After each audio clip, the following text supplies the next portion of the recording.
Buenas tardes, Juan. Realmente es un gusto de tenerte aquí participando en la materia vertebrados de Tucumán.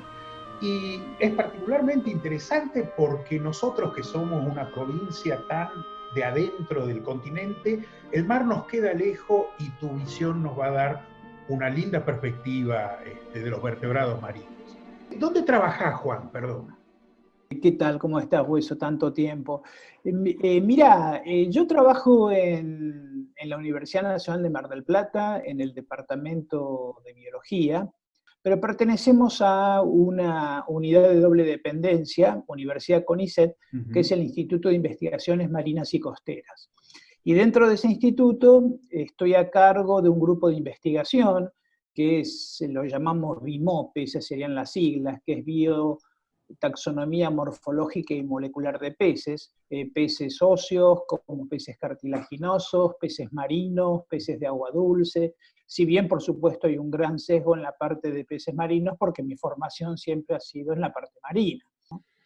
Y Mar del Plata siempre ha sido un centro, el centro de investigación de Argentina de los peces marinos o de la fauna marina. Eh, Es verdad, es verdad lo que decís, porque en Mar del Plata se inició en su momento con el famoso Instituto de Biología Marina, ese instituto que luego se transformó en el Instituto Nacional de Investigación y Desarrollo Pesquero, es decir, con un enfoque más pesquero a la parte de los recursos marinos. Durante muchos años trabajó, ya está jubilada, la doctora María Berta Cusó, con quien yo me formé. Ella fue mi codirectora de mi tesis doctoral. Si un estudiante quiere dedicarse a la biología marina, es Mar del Plata, es el lugar obvio. ¿Y cómo se está desarrollando los otros centros como Puerto Madryn, Tierra del Ushuaia o Bahía Blanca? Sí, a través de los años, Mar del Plata siempre fue el foco de la biología marina. Si bien, sorprendentemente, el título de la carrera es una licenciatura y ahora un doctorado en ciencias biológicas, y en su momento tuvo una orientación marina, pero nunca fue reflejada en el título. Otras instituciones que por supuesto desarrollaron la parte también marina, como es el caso, por ejemplo, del Centro Nacional Patagónico, el Uh-huh. CENPAT, si bien su enfoque no es tan taxonómico, sino más ecológico. Uh-huh. Lo propio también ocurre con la Universidad Nacional del Sur, con Bahía Blanca, que también ella se ha dedicado a la parte de peces, pero con una orientación más pesquera. El Centro Austral de Investigaciones Científicas, que es el CADIC, que es donde se desarrolla la mayor parte de la biología marina en Tierra del Fuego, en la parte de peces hay un laboratorio muy prestigioso, pero ellos más que nada enfocaron en la parte de ecofisiología de peces, la parte de planctología en el canal de Beagle. Es decir, está trabajando en la parte de ictiología, pero por supuesto en la parte de huevos y larvas de peces. Entonces, básicamente, a ver, resumiendo un poco, estaríamos Mar del Plata, en donde tendríamos un desarrollo más bien taxonómico y también de pesquería, por supuesto. Bahía Blanca es más de pesquería, Puerto Madryn es más ecológico y Tierra del Fuego es más ecofisiológico, podríamos decir, en líneas generales. En líneas generales podemos hacer una división de ese tipo, exactamente. Tu laboratorio es de sistemática integral, ¿es así? Claro, exactamente, porque inicialmente nosotros, y mi formación ha sido siempre morfológica, yo soy más que nada un morfólogo, un proyecto muy interesante que es el código de barra genético, vinculado a la parte un poco más molecular, pero sin descartar la parte morfológica, por eso la importancia de la morfología complementada con la parte de los marcadores moleculares. Ahí comenzamos a sacar pequeñas muestras de tejidos de distintos peces. Nuestro primer enfoque fue con la parte de peces comerciales, que eran los más importantes. Y de esos tejidos sacábamos y secuenciábamos un gen molecular, que es el citocromo oxidasa subunidad 1, que es un gen mitocondrial, que pudo determinarse que ese gen era realmente muy importante para poder discriminar especies, sobre todo aquellas cuya morfología eran de especies muy semejantes. O sea que con esto ustedes pueden hacer de detectives, ¿no es cierto?, ictiológicos, con una pequeña muestra de ADN, descubren quién es el culpable.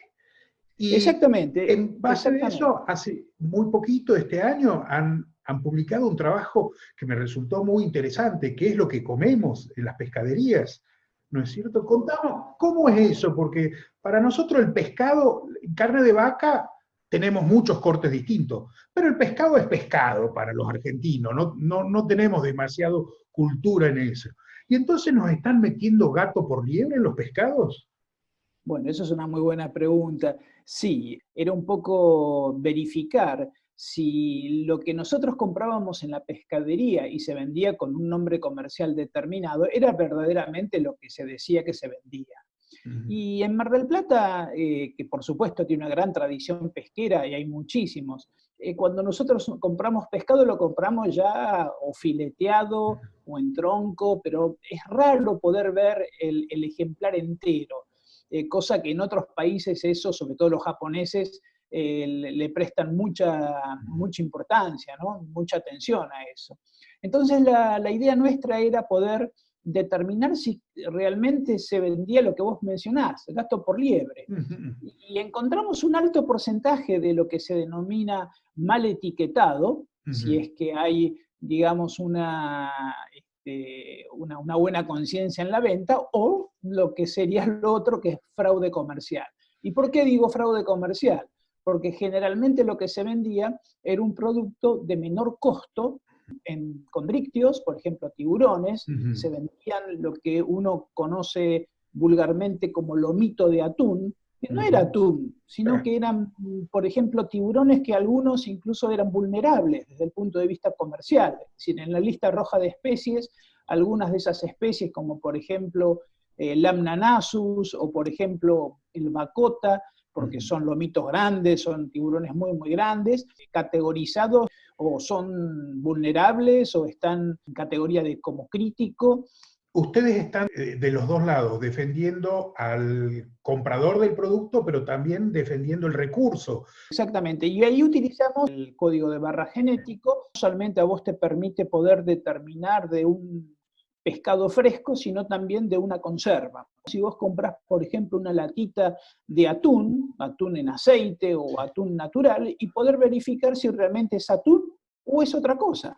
Nosotros no tenemos atún, el real, el tuna fish, y que es una carne carísima. Es una carne carísima, es verdad, sí. El famoso tuna fish, el que consumen los japoneses, que son atunes cuyos ejemplares pueden llegar a pesar incluso más de 100, 120 kilos, son costosísimos, son costosísimos. Yo tuve oportunidad de estar en Japón y visitando el mercado concentrador de Tokio, he visto ejemplares de atún a un precio terrible, $25.000 un solo ejemplar. Esos atunes acá no hay. Acá hay otro tipo de túnidos, otras especies de túnidos que también se comercializan, pero por supuesto no tienen tanto valor comercial como estos, por ejemplo, que se consumen más que nada en Japón.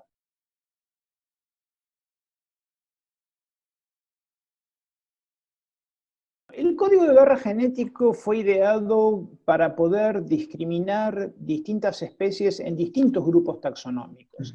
De hecho, hay muchísimos trabajos hechos no solo en peces, sino también en anfibios, en reptiles, en aves, en mamíferos, en invertebrados. En invertebrados hay muchísimos grupos taxonómicos que el código de barra genético ha sido realmente formidable para poder discriminar especies. El código de barra genético, a través del citocromo oxidasa subunidad 1, requiere un protocolo que es muy estricto.